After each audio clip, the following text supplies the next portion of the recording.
Hi, I'm Dr. Jelen Israel Civic with Premier MD Care, a concierge internal medicine practice here in Fort Myers, Florida. And I want to talk to you today about the shingles vaccine. As August is National Immunization Awareness Month, so I know that people have seen out there ads for shingles vaccines, and there are two different vaccines on the market, and there's some confusion as to who should get it and when you should get it and so forth. So I wanted to talk about that today. So I want to start by just talking about what shingles is. So shingles is a viral mediated illness that happens because of a virus that sat in the nerve root after you had chickenpox years ago, and for whatever reason that nerve or the virus reactivates itself and comes back, and it causes a painful, oftentimes an itchy red rash. Then it develops into tiny little vesicles or blisters, and clear fluid comes out of it. And typically this painful rash is in one dermatome, so it's usually just on one side of the body, and it follows the nerve root pattern. And the most common places to get it are on your back and or on your face, like around the eyes, which could be dangerous.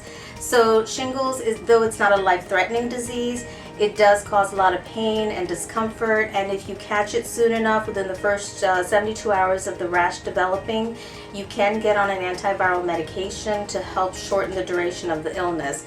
So obviously it's not something, if we can avoid it, we should. So it's recommended. So back in 2006, the FDA approved a vaccine called Zostavax to help prevent the occurrence of shingles, and it reduced the risk about 2/3, about 66% reduction in your chance of getting shingles, and also post-herpetic neuralgia, which is the chronic pain that can occur with shingles. It can last more than 3 months.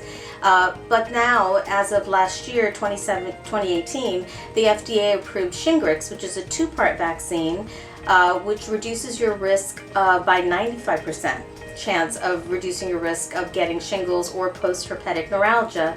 And it's a 2-part vaccine, and it should be given within 2 to 6 months from the first vaccination. And last year we did have a shortage here in Southwest Florida of the Shingrix vaccine, and so some people who had gotten their first immunization weren't able to get the second booster shot. So that did become an issue, but hopefully the manufacturer is catching up with the production of the vaccine.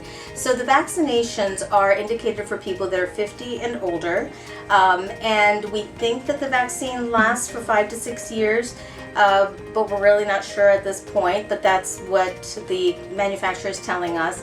And it does reduce your risk of getting shingles, and also if you do still get shingles, which can happen, the occurrence of the disease or the pain and the suffering from it and the duration will be shorter, and it will not be as intense, and you'll have less chance of developing that chronic pain that can happen with shingles.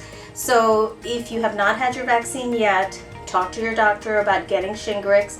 If you've already had the Zostavax vaccine, because that was the first vaccine that came out, you should still get the Shingrix vaccine. So talk to your doctor about it, and make sure that you get your vaccination.